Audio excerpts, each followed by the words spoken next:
नमस्कार, मैं हूं रंजीत कुमार और शुरू हो चुका है क्लियर कट। आज दुबई से भारत के लिए बहुत ही बुरी खबर आई। दुबई एयर शो में इंडियन एयरफोर्स का तेजस फाइटर जेट क्रैश हो गया है। यह हादसा अल मक्तूम एयरपोर्ट पर चल रहे एयर शो में एक डेमो फ्लाइट के दौरान हुआ। हादसे का वीडियो भी सामने आ चुका है और प्रदर्शन के दौरान तेजस डिस्प्ले उड़ान पर था और तभी अचानक विमान जैसे आउट ऑफ कंट्रोल हो गया और नीचे गिरकर आग के गोले में तब्दील हो गया। फाइटर जेट के जमीन से टकराते ही जोरदार धमाका हुआ और कुछ ही पलों में काले धुएं का गुबार हवा में फैल गया। इंडियन एयरफोर्स ने बताया है कि इस हादसे में हमने तेजस के पायलट को भी खो दिया है। वीडियो से साफ दिख रहा है कि तेजस के गिरते ही उसमें आग लग गई और इस एयर शो में मौजूद लोग इस हादसे को देखकर एक तरीके से हतप्रभ रह गए। हादसे के बाद एयरफोर्स ने लड़ाकू विमान क्रैश होने के कारणों की जांच के लिए कोर्ट ऑफ इंक्वायरी बिठा दी है। लेकिन ये तस्वीरें, ये हादसा देश के लिए किसी सदमे से कम नहीं। और मैं ये बात इसलिए कह रहा हूं क्योंकि कहां तो हम दुबई में अपने इस स्वदेशी लड़ाकू विमान तेजस को, उसकी ताकत को दुनिया को दिखाने गए थे और वहीं पूरी दुनिया के सामने ये अचानक हादसे का शिकार हो गया। और ये भी समझिए कि ऐसा भी नहीं है कि लड़ाकू विमान गिरते नहीं हैं, बड़े बड़े विमान गिरते हैं। दुनिया की सबसे मॉडर्न से मॉडर्न माने जाने वाले जो फाइटर जेट हैं वो भी हादसे का शिकार हो जाते हैं कई बार। लेकिन एयर शो के दौरान जहां पक्की जांच पड़ताल के बाद लड़ाकू विमान भेजे जाते हैं, आपके सबसे ट्रेंड पायलट भेजे जाते हैं, वहां जाकर तेजस का गिरना ये एक साथ कई सवालों को सामने ला खड़ा करता है। हमारे आपके मन में तो कई सवाल उठ ही रहे होंगे।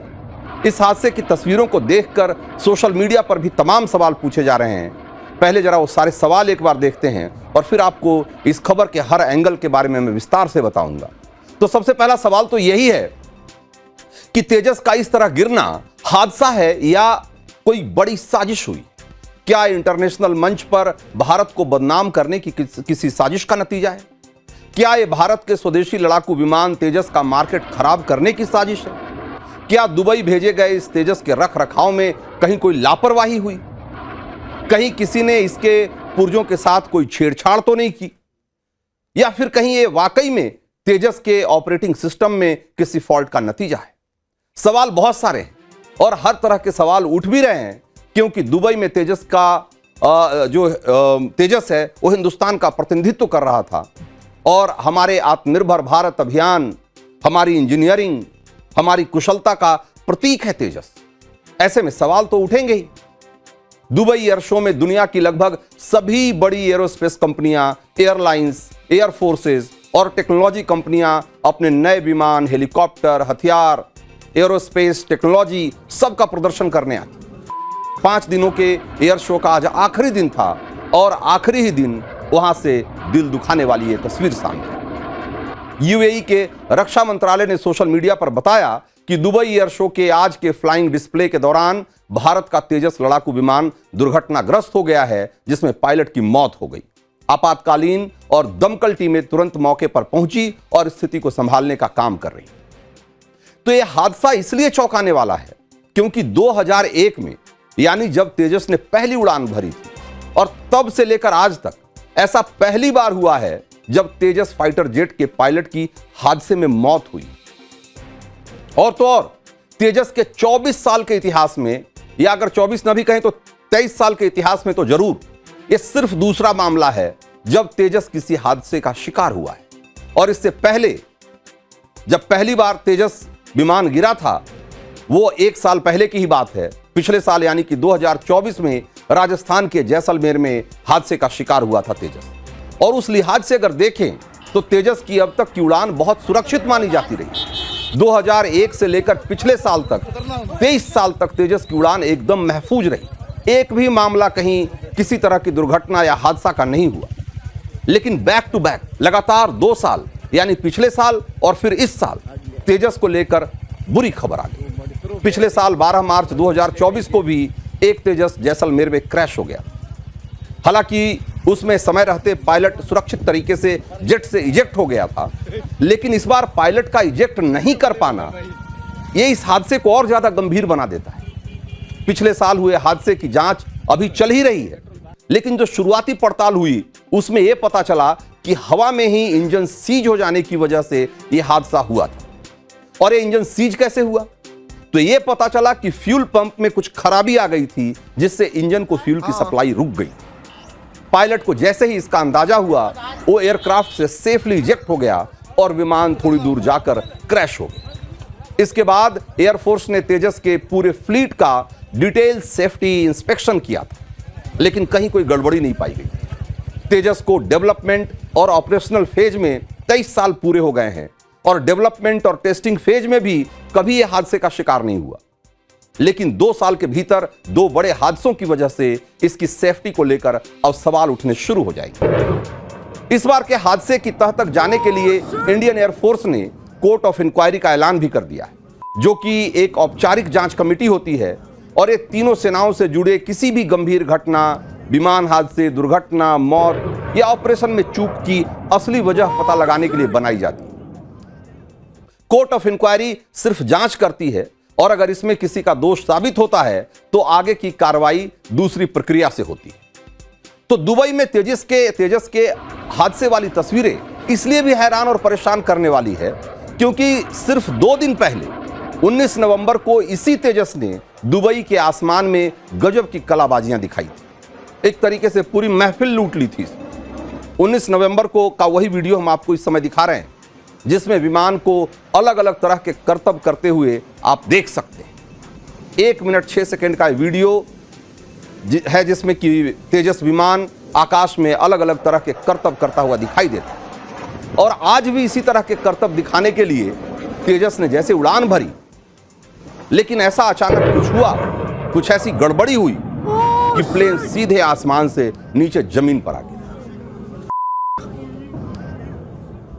पिछले कई एयर शोज में देखा गया है कि कई देशों के कई विमान भी ऐसे एयर शो में क्रैश होते आए हैं, लेकिन ये विमान हमारे लिए बहुत खास था और HAL द्वारा जो तैयार किया जा रहा है मेक इन इंडिया के तहत, इसने कई एयर शोज में बहुत ही ज़्यादा अच्छा प्रदर्शन किया है। मैंने कई एयर शोज में इसको प्रदर्शन करते हुए देखा है और इसकी जो रिलायबिलिटी है उस पर कोई डाउट नहीं है।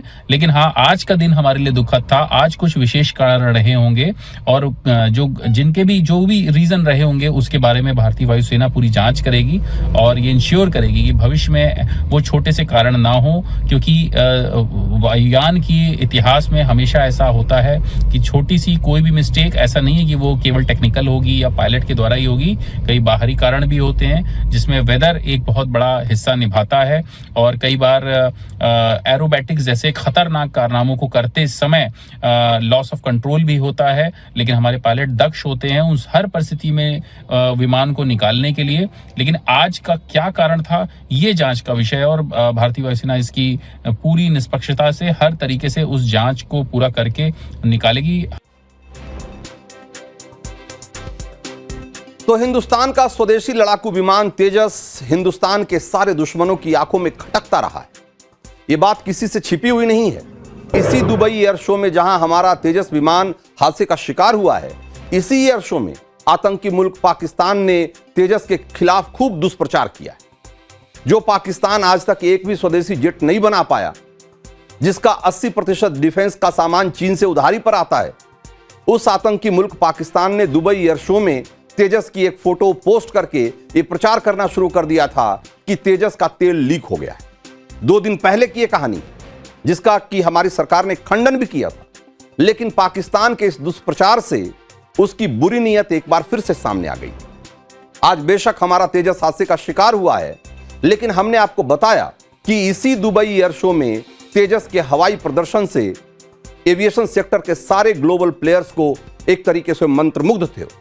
एयर शो में यह भी दिखा था कि कैसे हमारे इसी तेजस ने पाकिस्तान के चीन से लिए गए फाइटर जेट जो है JF-17 उसको हवाई प्रदर्शन में पछाड़ दिया था।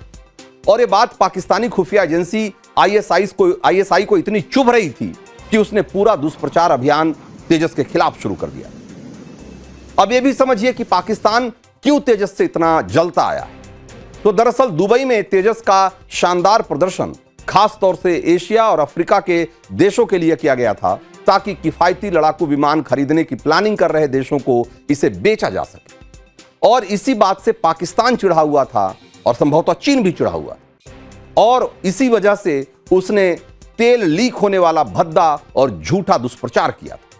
इसीलिए आज हमारे देश के लगभग सभी एयरफोर्स के एक्सपर्ट ये कह रहे हैं कि जांच होगी और सच जरूर सामने आएगा।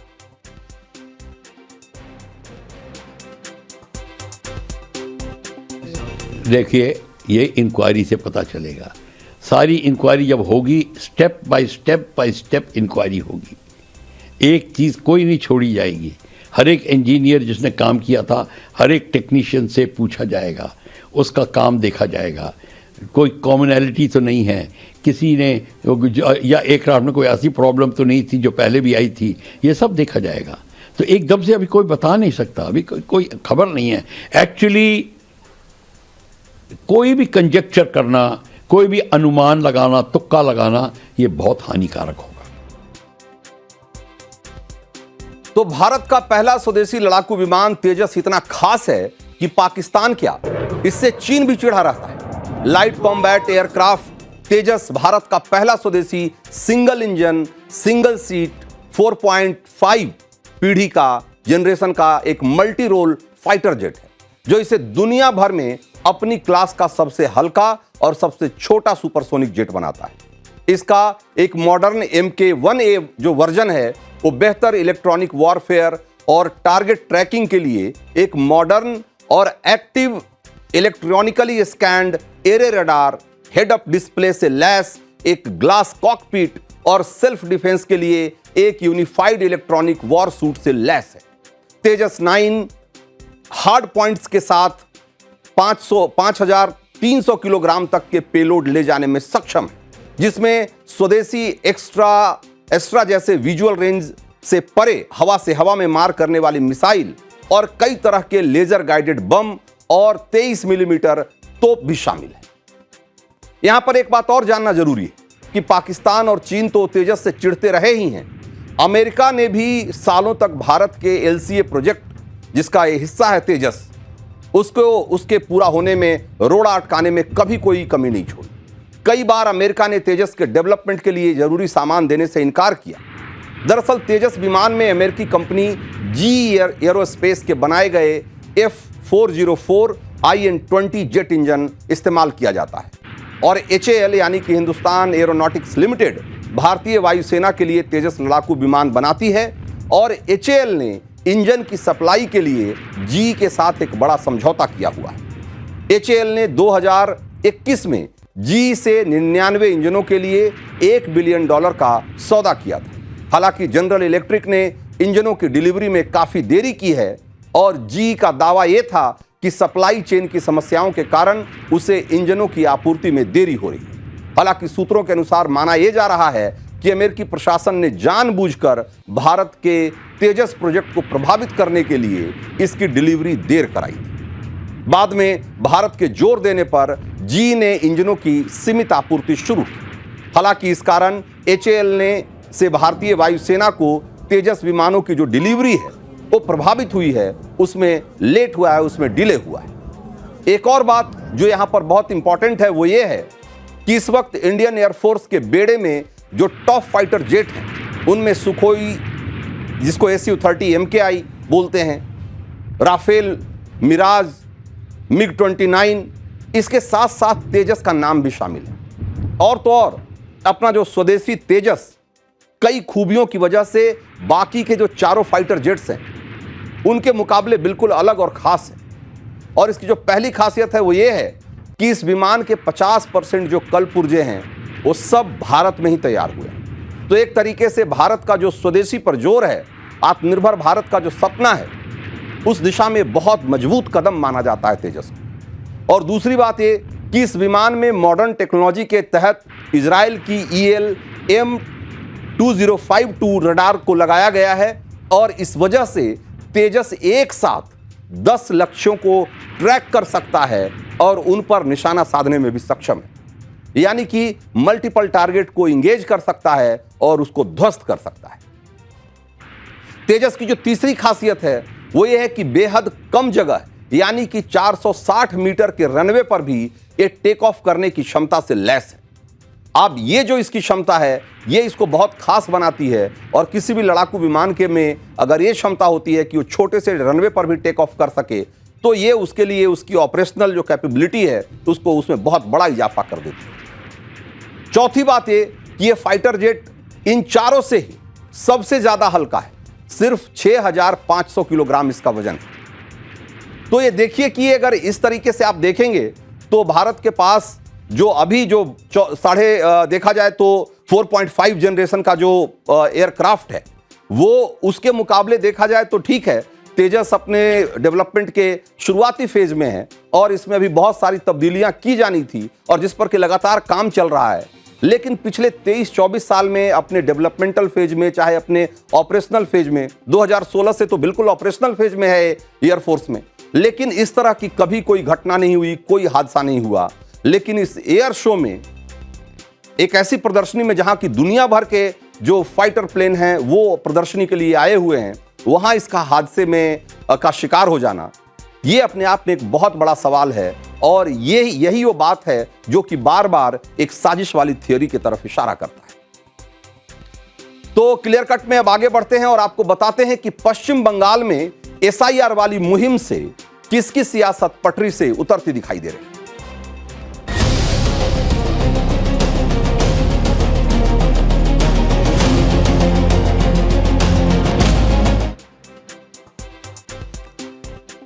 तो 2 महीने पहले की बात है, ममता बनर्जी मीडिया में बयान दे रही थी कि पश्चिम बंगाल में SIR किसी कीमत पे नहीं होने देंगे। पश्चिम बंगाल के अल्पसंख्यक विभाग के मंत्री फिरहाद हाकिम सीधे सीधे धमकी दे रहे थे कि बंगाल में जो SIR करने आएगा उसके हाथ पांव काट देंगे। और जब दूसरी तरफ चुनाव आयोग ने इसकी पूरी तैयारी की और उसके SIR की शुरुआत कर दी, यहां तक कि फॉर्म बांटने का जो 99% काम पूरा हो चुका है आज की तारीख में बंगाल में, तो दीदी और उनके मंत्रियों की बोली थोड़ी बदल गई। पश्चिम बंगाल में SIR की प्रक्रिया रोकने के लिए ममता बनर्जी अब चुनाव आयोग को दनादन चिट्ठियां लिख रही हैं और चंद घंटे पहले उन्होंने दूसरी बार चिट्ठी भेजी है। बंगाल में अभी SIR क्यों होना चाहिए, हो रहा है, इस पर उन्होंने सवाल खड़ा किया है। उन्होंने कहा कि इस समय ये सही समय नहीं है SIR करने का। ममता दीदी इसके अलग अलग कारण गिना रही हैं और इसमें अभी भी सबसे बड़ी दलील यह है कि SIR के प्रेशर में बंगाल के BLO यानी बूथ लेवल ऑफिसर की जान जा रही। ममता बनर्जी के दावों में कितनी सच्चाई है और कितनी राजनीति, और SIR के कारण पश्चिम बंगाल में किस तरह माहौल बदला हुआ दिखाई दे रहा है, तस्वीर बदलती दिख रही है। क्लियर कट में आज उसकी एक एक परत मैं आपके सामने खोलूंगा, लेकिन उससे पहले आपको पश्चिम बंगाल के हकीमपुर बॉर्डर की एक लेटेस्ट तस्वीर देखनी चाहिए कि कैसे वहां पिछले कुछ दिनों से बांग्लादेश लौटने वालों की भीड़ वहां लगातार बढ़ती जा रही है। पश्चिम बंगाल के उत्तर 24 परगना के स्वरूप नगर में हमारी मौजूदगी है फिलहाल, और हम पहुंचे हैं हकीमपुर चेक पोस्ट पर। भारत बांग्लादेश की अंतर्राष्ट्रीय सीमा इसी इलाके में है और हम आपको दिखा रहे हैं किस तरह से ये तमाम लोग जो आप हमारे पीछे देख रहे हैं, ये वो बांग्लादेशी नागरिक है जो पश्चिम बंगाल के अलग अलग हिस्सों में अवैध तरीके से रह रहे थे। ये सारे लोग अनडॉक्यूमेंटेड है क्योंकि बिना किसी भी वैलिड दस्तावेज के भारत में प्रवेश किया था, कई सालों से रह रहे थे और काम भी कर रहे थे। और अब SIR शुरू होने के बाद जो है हर कोई अपना बोरिया बिस्तरा बांधकर बांग्लादेश की ओर वापस जा रहे हैं। आप देख सकते हैं किस तरह से बच्चे, पुरुष, महिलाएं, बुजुर्ग, हर कोई जो इतने सालों से पश्चिम बंगाल के अलग अलग हिस्सों में अवैध तरीके से रह रहा था, वो अब SIR के डर से किस तरह से अपने देश को वापस जा रहे हैं। और हमारे पीछे ही आप देख रहे हैं BSF पोस्ट। पिछले 4 दिनों में हमने देखा है किस तरह से बैच वाइज हर दिन जो है करीब 100 से 150 लोगों को उनका बायोमेट्रिक रिकॉर्ड करके और उनके कोई क्रिमिनल एंटीसीडेंट्स है कि नहीं ये चेक करने के बाद जो है उस तरफ भेजा जा रहा है जहां पर बॉर्डर गार्ड्स बांग्लादेश को हैंडओवर किया जा रहा है। तो उत्तर 24 परगना जिले का हकीमपुर बॉर्डर पश्चिम बंगाल का वही बॉर्डर है जहां से बांग्लादेशियों की सबसे ज्यादा घुसपैठ भारत में होती रही। बाकी के कई दूसरे बॉर्डर इलाके भी हैं और वहां भी 4 नवंबर के बाद से बांग्लादेशियों के भागने की तस्वीरें आ रही हैं। लेकिन हकीमपुर बॉर्डर एक तरह से प्रतीक बन गया है कि कैसे पश्चिम बंगाल बांग्लादेशी घुसपैठियों से भरा पड़ा है। बंगाल की ऐसी ही तस्वीरें बता रही है कि वहां वोटर लिस्ट का शुद्धिकरण क्यों जरूरी है। क्यों एसआईआर की प्रक्रिया बेहद जरूरी है? 2 दिन पहले ही बीएसएफ ने इसी बॉर्डर पर 500 से ज्यादा बांग्लादेशी घुसपैठियों को गिरफ्तार करके उन्हें बांग्लादेश गार्ड्स को सौंपा था। बंगाल में रहने वाले अवैध घुसपैठियों में यह भगदड़ इसलिए है क्योंकि जिन इलाकों में वो सालों से रह रहे थे, एसआईआर के प्रोसेस के कारण उन्हें वहां से भागना पड़ रहा है। उनके ठिकानों पर ताले लगे हुए हैं। आपको कोलकाता के गुलशन कॉलोनी की एक तस्वीर दिखाते हैं। तो इस कॉलोनी में एसआईआर के प्रोसेस के दौरान यहां से चौंकाने वाला खुलासा हुआ है। गुलशन कॉलोनी की आबादी 2 लाख बताई जाती है, लेकिन उसमें वोटर्स की संख्या 4000 के आसपास ही है। गुलशन कॉलोनी में एसआईआर के इतने ही फॉर्म लोगों ने आगे बढ़कर लिया, जबकि एसआईआर फॉर्म बांटने वाली टीम वहां 4 नवंबर या यूं कहें कि नवंबर के पहले हफ्ते में ही जाकर कैंप लगा चुकी थी। सवाल यह है कि गुलशन कॉलोनी में जहां की 2 लाख की आबादी है, अगर वोटर सिर्फ 2 से 3% ही हैं, तो बाकी के लोग कौन हैं भाई? और इससे भी बड़ा सवाल कि पश्चिम बंगाल में ऐसी और कितनी गुलशन कॉलोनियां हैं? पश्चिम बंगाल सरकार को एक और सवाल का जवाब देना चाहिए कि गुलशन कॉलोनी में अवैध बांग्लादेशियों की इतनी बड़ी तादाद अगर है, तो वहां पर उन्हें बसाने वाला कौन है? कौन लोग हैं जो इसको इतनी बड़ी संख्या में लाकर बांग्लादेशियों को इस तरीके से वहां बसा रहे हैं? इसी तरह का एक और बांग्लादेशी शेख हमने आपको दिखाते हैं आपको कि किस तरीके से बहुत सारे लोग ऐसे हैं वहां जो खुद ये स्वीकार कर रहे हैं कि हां वो बांग्लादेशी हैं। और इसी तरह का एक व्यक्ति है रियाजुल मंडल। इसकी असलियत एसआईआर ने खोल कर रख दी। इस आदमी ने भी अपना वोटर आईडी अपने पिता के नाम की जगह उस पर ससुर का नाम लिखवा दिया था, और ताकि वो अपने आप को यहां का वोटर साबित कर पाए। और ऐसे खुलासे ये सवाल उठा रहे हैं कि बंगाल में अपनी पहचान छिपाने के लिए बांग्लादेशी घुसपैठिए कैसे कैसे पैटर्न अप्लाई कर रहे हैं, कैसे क्या क्या नुस्खे निकाल रहे हैं। सवाल यह भी है कि उन्हें वो रास्ता दिखाने वाला कौन है? वोटर कार्ड बनाते समय कौन उनकी पहचान की गारंटी ले रहा है? क्या घुसपैठियों को वोट बैंक बनाने का खेल इसी तरीके से चल रहा है? ऐसे गंभीर सवालों के बीच ममता बनर्जी एसआईआर पर एक अलग दलील दे रही। उन्होंने बंगाल में एसआईआर रोकने के लिए दूसरी चिट्ठी चुनाव आयोग को भेजी, जिसमें उन्होंने लिखा है कि एसआईआर को जिस तरह अधिकारियों और आम लोगों पर थोपा जा रहा है, वो न सिर्फ अव्यवस्थित है बल्कि खतरनाक भी है। इसमें शुरू से ही तैयारी, योजना और स्पष्ट निर्देशों की कमी रही है, जिससे एसआईआर का काम प्रभावित हुआ है। और जिस काम को करने में 3 साल लगते हैं, उसे 2 महीने में करवाया जा रहा है। और इसके लिए बीएलओ पर दबाव बनाया जा रहा है, धमकाया जा रहा है, और वो रोजमर्रा का अपना काम भी नहीं कर पा रहे। अभी खेती का सीजन होने के कारण किसान मजदूरों के लिए एसआईआर की प्रक्रिया में हिस्सा लेना बहुत मुश्किल है। और प्रशिक्षण की कमी, सर्वर की गड़बड़ियां, बार बार डेटा मैच नहीं होना, इन सारी वजहों से बीएलओ को काफी दिक्कतों का सामना करना पड़ रहा है। 4 दिसंबर तक सही डेटा अपलोड करना नामुमकिन है, और इससे सही वोटर का नाम सूची से हट सकता है, कट सकता है। एसआईआर के तनाव के कारण बीएलओ की मौत हो रही है, और उनके सुसाइड के मामले भी सामने आ रहे हैं। यह सब कुछ ममता बनर्जी ने उस चिट्ठी में लिखा है जो उन्होंने चुनाव आयोग को भेजा है। ममता बनर्जी का आरोप यह है कि 4 नवंबर को बंगाल में एसआईआर की प्रक्रिया शुरू हुई, उसके बाद से अब तक 28 लोगों की मौत हो चुकी है, और इन मौतों का जिम्मेदार कोई और नहीं बल्कि चुनाव आयोग है। आपको बता दें कि एसआईआर की प्रक्रिया पश्चिम बंगाल समेत देश के कई राज्यों में हो रही है। ममता ने अपनी राजनीति साधने के लिए जिन 28 मौतों का जिक्र किया है, वो सिर्फ बंगाल के नहीं हैं, बल्कि इन 12 राज्यों के भी हैं। और उनमें भी मौतों की जो वजह है, बीमारी और स्वास्थ्य संबंधी दूसरी परेशानियां बताई गई है। हालांकि खुदकुशी के 3-4 मामले भी हैं, लेकिन अभी ये किसी में भी स्पष्ट नहीं हो पाया है कि ये बीएलओ पर अनावश्यक प्रेशर की वजह से, उन पर काम का दबाव है, इस वजह से उन्होंने सुसाइड किया है। ममता बनर्जी ने इसे इस तरह पेश किया है जैसे बीएलओ पर पहाड़ लाद दिया गया है, जबकि हकीकत यह है कि एक औसत बीएलओ को 1 महीने में औसतन 913 घरों में फॉर्म बांटने और लेने का टारगेट मिलता है।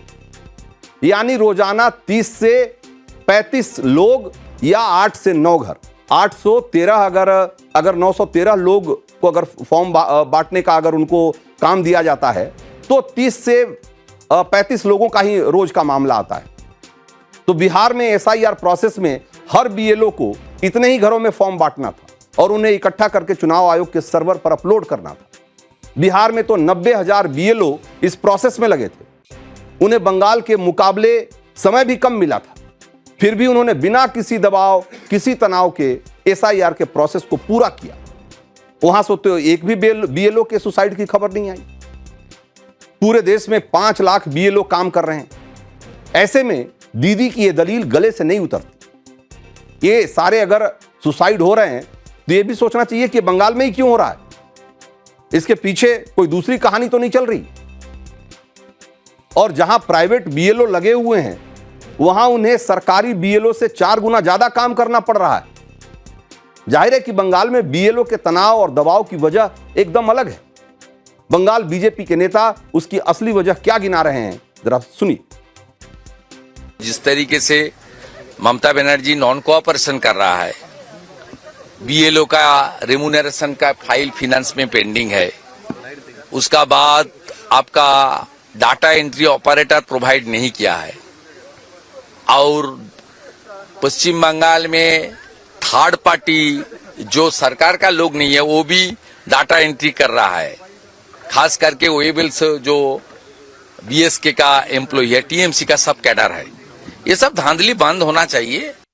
लेकिन जिस तरह से ममता बनर्जी और तृणमूल कांग्रेस इसको साबोटेज करने का प्रयास कर रहा है, बीएलओ का ऊपर प्रेशराइज कर रहा है कि गलत तरीके से जो लोगों का नाम नहीं रहना चाहिए वोटर लिस्ट में उन लोगों का नाम रखने के लिए प्रेशराइज कर रहा है बीएलओ को, और जिस कारण से बीएलओ दूसरा रास्ता चुन रहा है। इसके लिए किसी को अगर जिम्मेदार ठहराया जाए तो वो ममता बनर्जी और ममता बनर्जी की पार्टी तृणमूल कांग्रेस है। ये जो है घोस्ट वोटर अगर नहीं रहेगा तो टीएमसी भी नहीं रहेगा। तो ममता दीदी एसआईआर को लेकर चुनाव आयोग पर आरोपों की बौछार करने में लगी हुई है, लेकिन चुनावी तैयारियों में लगे टीएमसी के विधायक अलग दावे कर रहे हैं। आपको टीएमसी विधायक मदन मित्रा का बयान सुनना चाहिए। इलेक्शन कमीशन की पैरेलल हम लोग का पार्टी का भी मशीनरी चल रहे हैं। रोज ट्रेनिंग होता है। अभी हम आ रहे हैं बैरकपुर से, उधर में कई हजारों लड़का था जो BLO 2 है, उन लोगों का ट्रेनिंग से। तो जो होगा हम देख लेंगे, कोई ऐसा कोई बात नहीं है। तो क्या ममता एसआईआर को लेकर भ्रम की राजनीति कर रही है? घुसपैठिया वोट बैंक को बचाने का दबाव उन्हें ये सब करने के लिए मजबूर कर रहा है। इसी का हवाला देते हुए केंद्रीय गृह मंत्री ने आज कहा है कि बंगाल से घुसपैठियों को हटाकर ही हम दम लेंगे। देश की लोकतांत्रिक व्यवस्था को प्रदूषित होने से बचाने के लिए भी घुसपैठ को रोकना जरूरी है। मगर दुर्भाग्य की बात है, कुछ राजनीतिक दल एक घुसपैठिया हटाओ का जो अभियान है इसको निर्बल करने में लगे हैं, और वो राजनीतिक दल चुनाव आयोग द्वारा जो एसआईआर की प्रक्रिया चल रही है, मतदाता सूची का शुद्धिकरण जो चल रहा है, इसका खिलाफत कर रहे हैं। मैं आज इस हीरक जयंती समारोह में बहुत स्पष्ट करना चाहता हूं कि हम इस देश में से एक एक घुसपैठिए को चुन चुन कर बाहर निकालेंगे, ये हमारा प्रण है।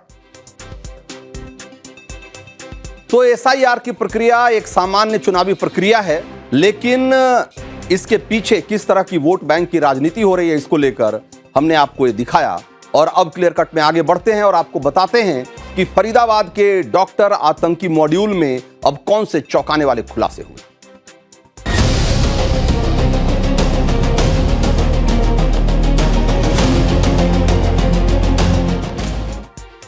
दिल्ली आतंकी धमाके को हुए आज 11 दिन हो चुके हैं और इसकी जांच में जो खुलासे हो रहे हैं उसे सुनकर और देखकर 140 करोड़ हिंदुस्तानी एक तरीके से शॉक्ड हैं, हैरान हैं, सोच रहे हैं कि अगर ये आतंकी डॉक्टर अपने मंसूबे में कामयाब हो जाते तो क्या ही होता, कितनी तबाही हो जाती। और इसी बीच आज जो नया खुलासा हुआ है और जिस तरह के सामानों की बरामदगी हुई है उसे देखकर तो आप एकदम चौंक ही जाएंगे और सोचने लगेंगे कि आतंकी किस माइंडसेट से और कैसे छोटी छोटी चीजों का इस्तेमाल करके देश में बड़ा आतंकी हमला करने का पूरा प्लान कर रहे थे। अभी जो हम आपको स्क्रीन पर दिखा रहे हैं, ये जो, इसको जरा देखिए, ये एक आटा चक्की है और ग्राइंडर और इलेक्ट्रिकल मशीन है, और इसकी मदद से अल फलाह यूनिवर्सिटी में पढ़ने वाला, काम करने वाला आतंकी डॉक्टर मुजम्मिल विस्फोटक बना रहा था। आप सोचिए जरा, एक अपने आप में कितनी शॉकिंग बात। मतलब कोई विश्वास नहीं कर सकता कि मरीजों का इलाज करने वाला एक डॉक्टर देसी तरीके से या देसी जुगाड़ से इतने खतरनाक बम और विस्फोटक बनाने की तैयारी में था।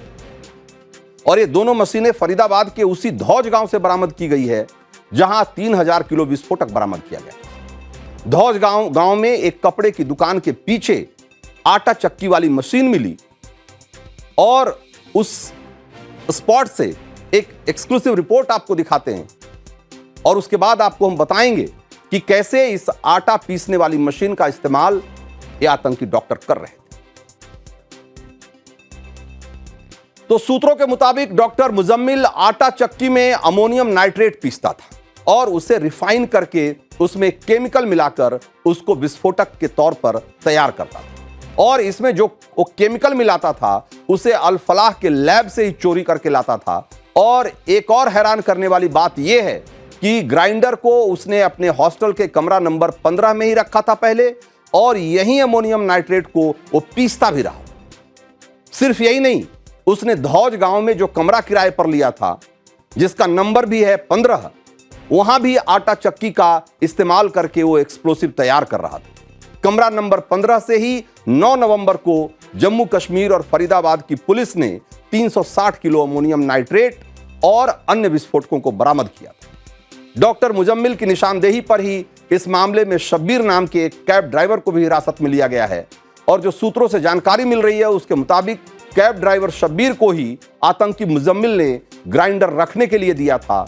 और आपको उस जगह से एक एक्सक्लूसिव रिपोर्ट दिखाते हैं जहां से आटा पीसने वाली मशीन मिली जिससे कि यह बम बनाया जा रहा था। इस वक्त हम उसी दुकान के बाहर खड़े हैं जहां से जो ग्राइंडर मशीन है उसको लाया गया था और उसके बाद यहां से ले जाया गया था। ये देखिए कपड़े की दुकान है और इसी के अंदर जो फुटेज है उसमें साफ तौर पर दिख रहा है कि अंदर जो मशीन थी, ग्राइंडर मशीन थी, उसको यहां पर लाया गया था और उसके बाद यहीं से जो मशीन है उसको फिर जो एजेंसियां हैं वो लेके गई थी। यहाँ पर बाकायदा शब्बीर को बुलाया गया था, शब्बीर जो कि कैब ड्राइवर है जिसको मशीन दी गई थी, और उसके बाद शब्बीर जो है उसी ने इस मशीन को जो है वो अपने पास रखा था। बताया जा रहा है कि जो मुजम्मिल है उसने शब्बीर को वो दिया था मशीन, और उसके बाद अब जो है यहाँ पर जो लगातार जो एजेंसियां हैं वो पूछताछ कर रही हैं, बातचीत कर रही हैं और जानने की कोशिश कर रही हैं कि आखिर कौन कौन वो लोग, क्या हुआ था, कैसे टीम आई थी, कौन टीम आई थी। एक अफसर आए थे, वो सरदार जी, उसने यहाँ पर तो वो रखती थी मशीन ला के और मुझे बाहर भेज दिया था कि भाई तुम बाहर बैठो। फिर वो ले गए उस मशीन को और मुझे चाबी दे गए, अब तुम जाओ। कितनी मशीन थी टोटल? एक थी वो चक्की मशीन और एक स्टेबलाइजर थी उसके साथ। और ये किसको बुलाया था यहाँ पूछताछ करने के लिए? शब्बीर को बुलाया था। शब्बीर। तो आतंकी डॉक्टरों ने आटा चक्की को बम फैक्ट्री कैसे बना डाला ये तो आपने देखा। अब ये देखिए कि शाहीन गैंग के आतंकी डॉक्टर किसकी शाह पर और किससे सुनकर ये बम बना रहे थे। तो जो सूत्र बता रहे हैं उसके हिसाब से एनआईए को जो आतंकी मुजम्मिल के फोन मिले हैं उसमें जो डिलीटेड डेटा मिला है उसमें 1-2 नहीं, 2-4, 10 नहीं बल्कि 200 ऐसे वीडियो मिले हैं जिससे इसको सुनकर देखकर वो खतरनाक प्लानिंग में जुटा हुआ था। वीडियो में क्या क्या था जरा इसको समझिए। तो 200 वीडियो में से 80 वीडियो आतंकी ट्रेनिंग, बम बनाने के तरीके और केमिकल रिएक्शन से जुड़े हुए थे, और बाकी के 120 वीडियो में जैश के मुखिया आतंकी मसूद अजहर की तकरीरें थी, ISIS से जुड़े आतंकियों की जहरीली तकरीरें थी, और दूसरे जैश कमांडर के उस तरह के कट्टर बयान थे जिसको कि सुनकर और देखकर लोग रेडिकलाइज होते हैं। इनमें से कुछ में दिल्ली, यूपी, मुंबई और कई राज्यों के धार्मिक स्थलों और भीड़ भाड़ वाले मार्केट के वीडियो भी मिले। यानी इनकी कॉन्स्पिरेसी, इनकी साजिश कितने बड़े स्तर की थी आप इसका अंदाजा लगाइए। ये जो भीड़ भाड़ वाले इलाकों के वीडियो मुजम्मिल के फोन से मिले हैं उससे एक अंदाजा लगाया जा रहा है कि इनकी जो साजिश थी, इनकी जो प्लानिंग थी वो देश के ऐसे भीड़ भाड़ वाले जगहों पे बड़े बम धमाके करने की थी। मुजम्मिल के फोन से उसके तुर्की जाने और 2022 में ISIS आतंकी से मिलने के भी सबूत मिले। दुबई में तो हमने आपको जो दिखाया अभी जितनी तस्वीरें आपको, चाहे वो आटा चक्की की हो और चाहे जिस तरह का उसने छोटे छोटे मशीनों के जरिए और जो स्थानीय स्तर पर उपलब्ध केमिकल हैं उसके जरिए जितनी बड़ी उसने धमाके की प्लानिंग रची थी, वो ये बताता है कि ये डॉक्टर आतंकियों का जो गिरोह था वो कितनी खतरनाक प्लानिंग में शामिल था और किस तरीके से इनकी योजना हिंदुस्तान में सिर्फ दिल्ली और मुंबई नहीं बल्कि देश के बहुत सारे बड़े शहरों पे बड़े धमाके करने की थी। तो क्लियर कट में आज